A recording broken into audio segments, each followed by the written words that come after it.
샬롬, 반갑습니다.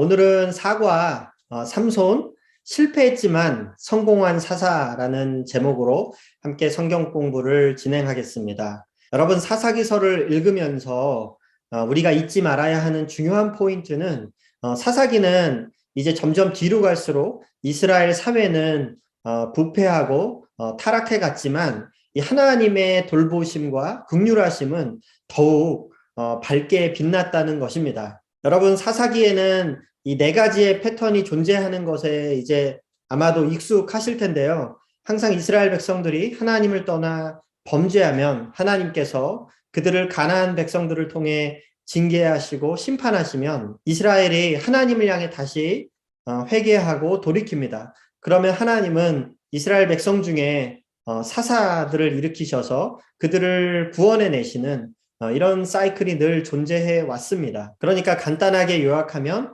타락, 심판, 회개, 구원, 네 개의 사이클이 항상 이야기마다 등장합니다. 그런데요, 특이한 점은 이제 이 삼손의 시대에 오게 되면 이 네 가지의 사이클 중에 한 가지가 빠져 있는 것을 발견하게 됩니다. 그것은 이스라엘 백성들이 하나님께 회개하는 모습이 빠져 있는데요. 40년이라고 하는 이 긴 시간 동안 이스라엘 백성들은 이 블레셋의 압제를 받고 있으면서도 그들이 더 이상 하나님을 찾지도 하나님께 부르짖지도 않았다는 것입니다. 여러분, 이것이 무엇을 상징하겠습니까?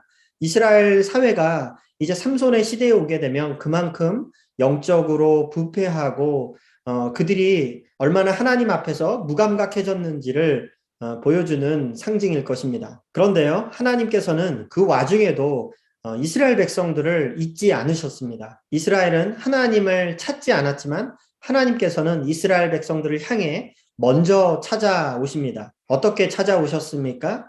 이전과 동일하게 이제 사사를 보내주신 것이죠. 바로 마지막 사사였던 삼손을 이스라엘 백성들 가운데 보내주신 것입니다. 그런데 여러분, 이 삼손의 이야기를 생각할 때 많은 분들이 이 삼손은 대표적으로 실패한 사사라고 생각하는 경향이 많이 있습니다. 아무래도 그가 나실인으로 그렇게 하나님 앞에 성별된 사람으로 태어났음에도 불구하고 그가 여자와 쾌락에 빠져 성적으로 문란한 삶을 살지 않았습니까? 그야말로 삼손이라고 하는 사사는 육신의 정욕, 안목의 정욕을 따라 살았던 사람입니다. 분명 눈으로 볼 때 삼손은 실패한 사사임에 틀림없습니다. 그런데 의아한 것은요, 신약성경 히브리서에 가게 되면 여러분, 삼손의 이름이 등장하는데 히브리서 11장에 이 믿음의 영웅들을 묘사하는 그 장에 이 삼손의 이름이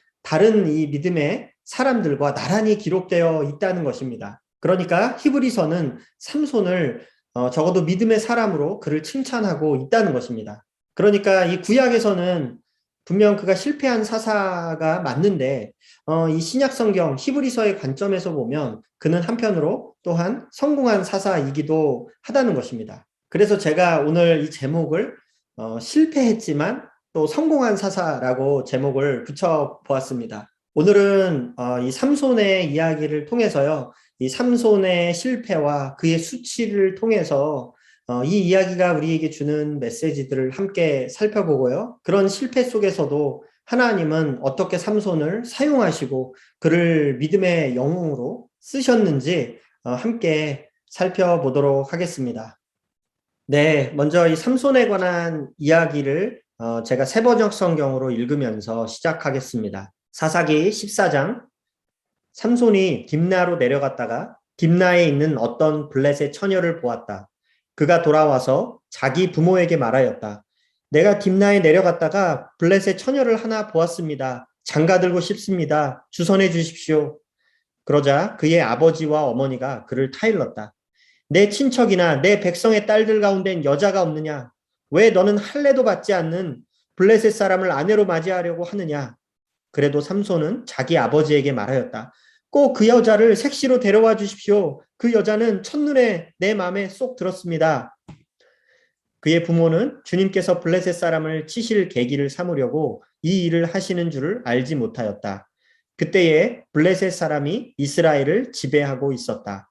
삼손이 부모와 함께 딥나로 내려가서 딥나에 있는 어떤 포도원에 이르렀다. 그런데 갑자기 어린 사자 한 마리가 으르렁거리며 그에게 달려들었다. 그때에 주님의 영이 삼손에게 세차게 내리 덮쳤으므로 손에 아무것도 가진 것이 없이 그 사자를 염소 새끼 찢듯이 찢어 죽였다. 그러나 그는 이 일을 부모에게 말하지 않았다. 그는 여자에게로 내려가 그와 이야기를 나누었다. 삼손은 그 여자를 무척 좋아하였다.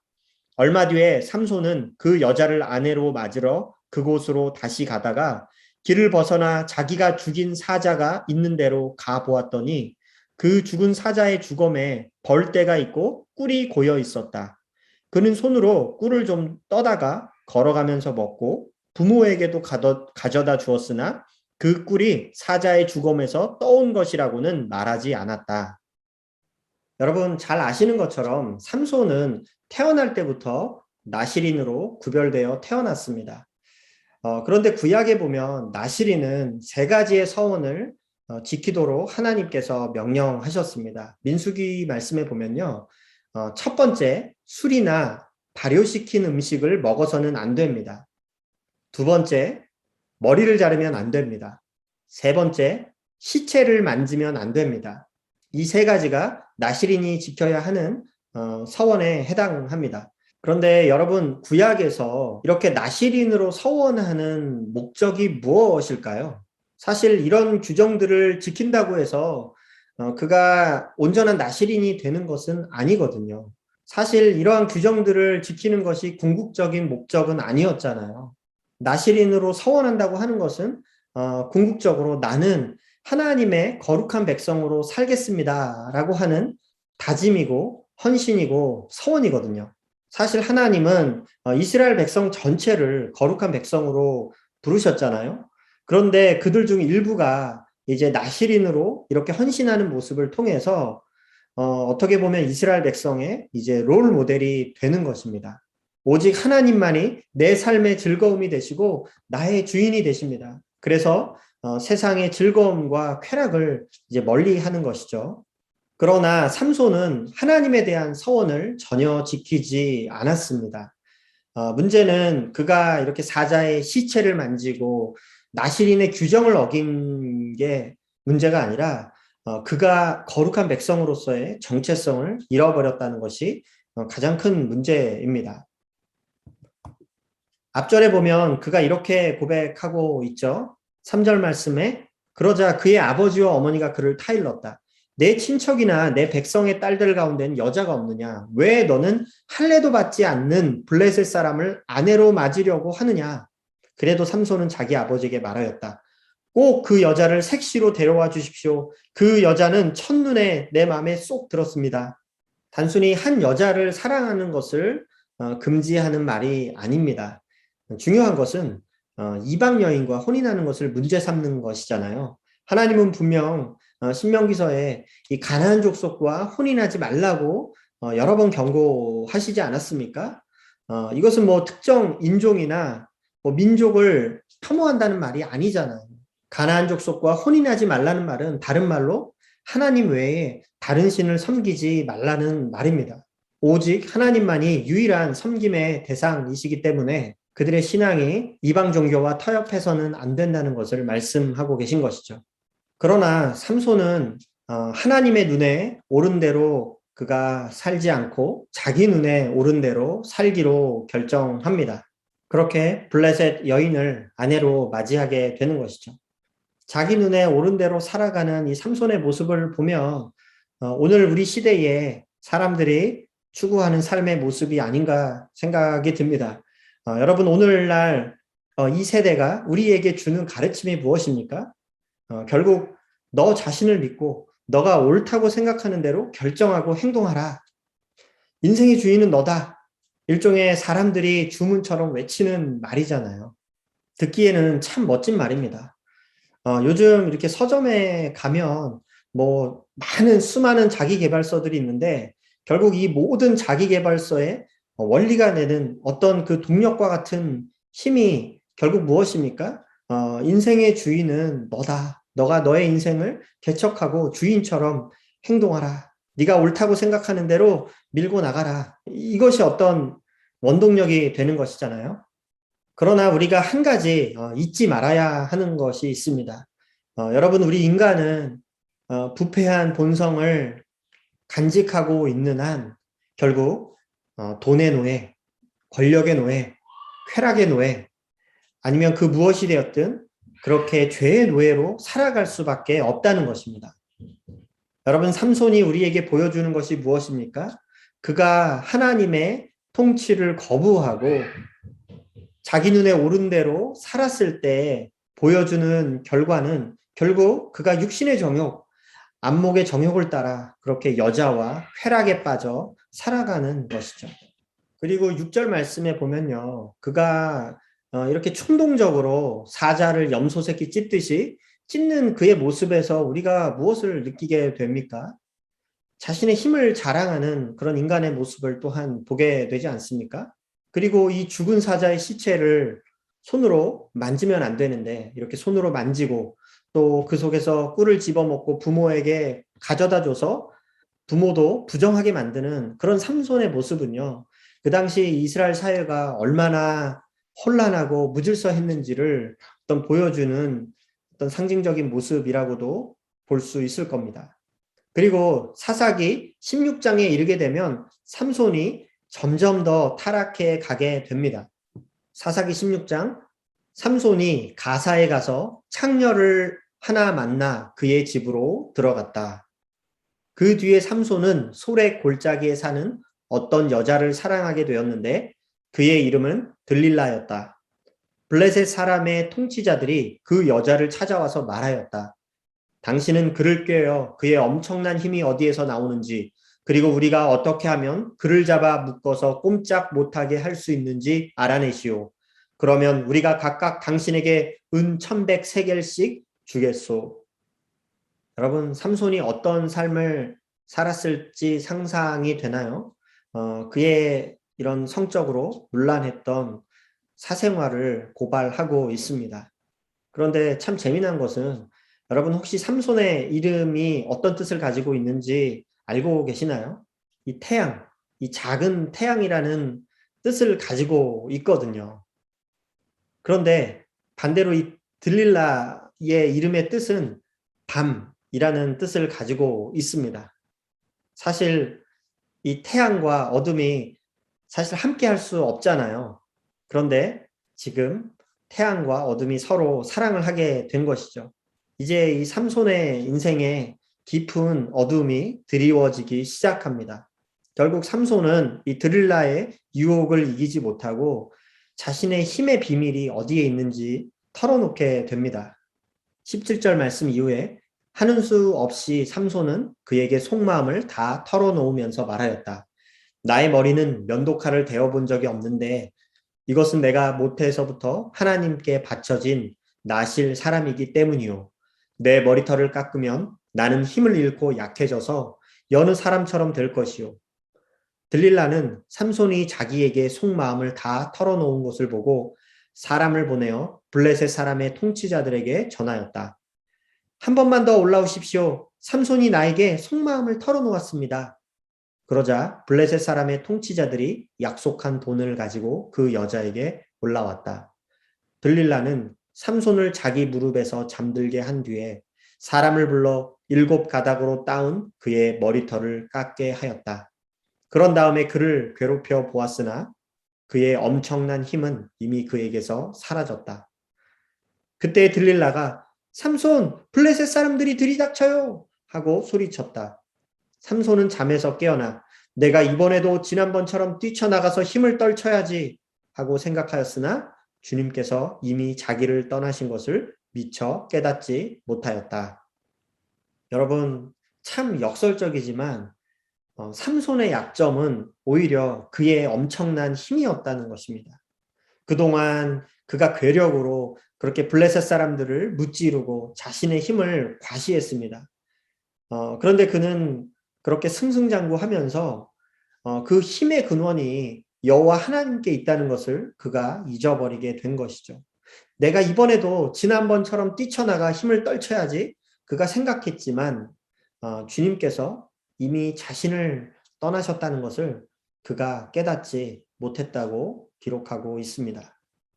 여러분, 우리도 때로는 일이 잘 풀리고 만사가 형통할 때에는 하나님을 곧잘 잊어버리곤 합니다.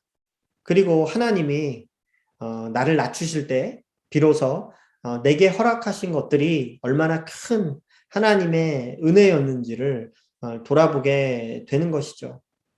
사람들이 볼 때 삼손의 이야기는 참 비극적이지만 다행히도 그는 그 실패로 인해서 하나님께로 돌아온 사람이라고도 말할 수 있습니다. 삼손 이야기의 마지막 장면을 함께 보겠습니다. 블레셋 사람들은 그를 잡아 그의 두 눈을 뽑고 가사로 끌고 내려갔다. 그들은 삼손을 놋사슬로 묶어 감옥에서 연자맷돌을 돌리게 하였다. 그들은 마음이 흐뭇하여 삼손을 그곳으로 불러다가 자기들 앞에서 제주를 부리게 하라고 외쳤다. 사람들이 삼손을 감옥에서 끌어내었고 삼손은 그들이 보는 앞에서 제주를 부리게 되었다. 그들은 삼손을 기둥 사이에 세워두었다. 그때에 그 신전에는 남자와 여자로 가득 차 있었는데 블레셋 사람의 통치자들도 모두 거기에 있었다. 옥상에도 3,000명쯤 되는 남녀가 삼손이 제주 부리는 것을 구경하려고 모여 있었다. 그때에 삼손이 주님께 부르짖으며 간구하였다. 주 하나님, 나를 기억하여 주시기를 간절히 바랍니다. 하나님, 이번 한 번만 힘을 주시기를 간절히 바랍니다. 나의 두 눈을 뽑은 블레셋 사람들에게 단번에 원수를 갚게 하여 주십시오. 그런 다음에 삼손은 그 신전을 버티고 있는 가운데의 두 기둥을 하나는 왼손으로 하나는 오른손으로 붙잡았다. 그리고 그가 블레셋 사람들과 함께 죽게 하여 주십시오 하고 외치며 있는 힘을 다하여 기둥을 밀어내니 그 신전이 무너져 내려 통치자들과 모든 백성이 돌더미에 깔렸다. 삼손이 죽으면서 죽인 사람이 그가 살아있을 때에 죽인 사람보다도 더 많았다. 아멘. 네, 이 삼손의 인생을 보면 참 안타깝다는 생각이 듭니다. 블레셋 사람들을 마치 장난감 다루듯이 그렇게 가지고 놀던 삼손이 이제는 이 블레셋 사람들에게 붙잡혀서 두 눈이 뽑히고 또 감옥에서 맷돌을 돌리는 그런 신세가 되지 않았습니까? 그가 어쩌다가 이 지경이 된 것일까?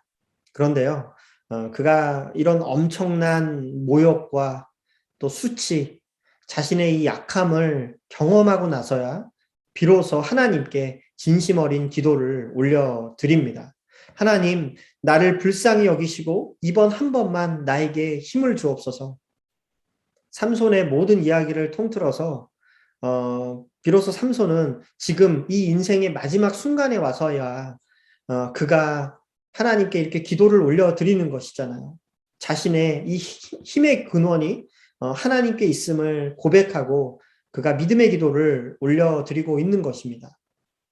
네, 여러분, 히브리서는 그 이유를 밝히고 있진 않지만 삼손을 분명 이 믿음의 영웅들의 반열에 올려놓고 있습니다. 성경은 삼손을 믿음의 사람으로 인정하고 있다는 것입니다. 사실 우리가 삼손의 일생을 보면 그는 나시린과는 전혀 거리가 먼 삶을 살았고 그가 방탕하고 또 충동적이고 정욕과 쾌락을 쫓아 살아갔던 실패한 사사임에 틀림없습니다. 그러나 하나님께서는 삼손의 가장 강함이었던 그의 힘을 빼앗아 가심으로 그의 강함을 약점으로 만드셨고 그는 인생의 바닥에 도달해서야 비로소 자신의 힘이 하나님께 있음을 고백하고 하나님께 간절히 기도했던 모습을 우리가 살펴보았습니다. 비록 그가 평생 인생을 낭비하고 스스로 자만심을 버리기까지는 오랜 시간이 걸렸지만 생의 마지막 순간에 하나님의 도우심을 구하며 간절히 기도하는 그의 모습을 볼 때에 그래도 그가 믿음의 사람이었구나라는 것을 우리는 깨닫게 된다는 것입니다. 그래서 히브리서 기자는 비록 보잘것없는 인생이었지만 믿음으로 하나님과 동행했던 아브라함, 이삭, 다윗 이런 믿음의 조상들과 나란히 그 반열에 이름을 올려놓고 있는 것이죠. 여러분, 종교개혁자 칼빈은 사사기에 등장하는 영웅들에 대하여 이런 말을 남겼습니다. 어떠한 위대한 성인들이라고 할지라도 언제나 무엇인가 비난받을 만한 일이 발견된다는 것입니다. 그러나 그들의 비록 삶 속에서 비난받을 만한 일이 있고 그들의 믿음이 불완전하다고 할지라도 그들이 믿음으로 이 부르심의 경주를 포기하지 않는 한 하나님은 그들의 믿음을 인정하신다는 겁니다. 중요한 것은 우리가 믿음으로 부르심의 그 경주를 포기하지 않는 것이죠. 여러분, 이것을 꼭 기억하시고 비록 우리가 실패하고 또 때로는 좌절하고 넘어질지라도 어떤 상황 속에서도 하나님께서 우리를 붙드신다는 것을 확신하고 믿음의 경주를 놓지 않는 저와 여러분의 삶이 되기를 간절히 소망합니다. 감사합니다.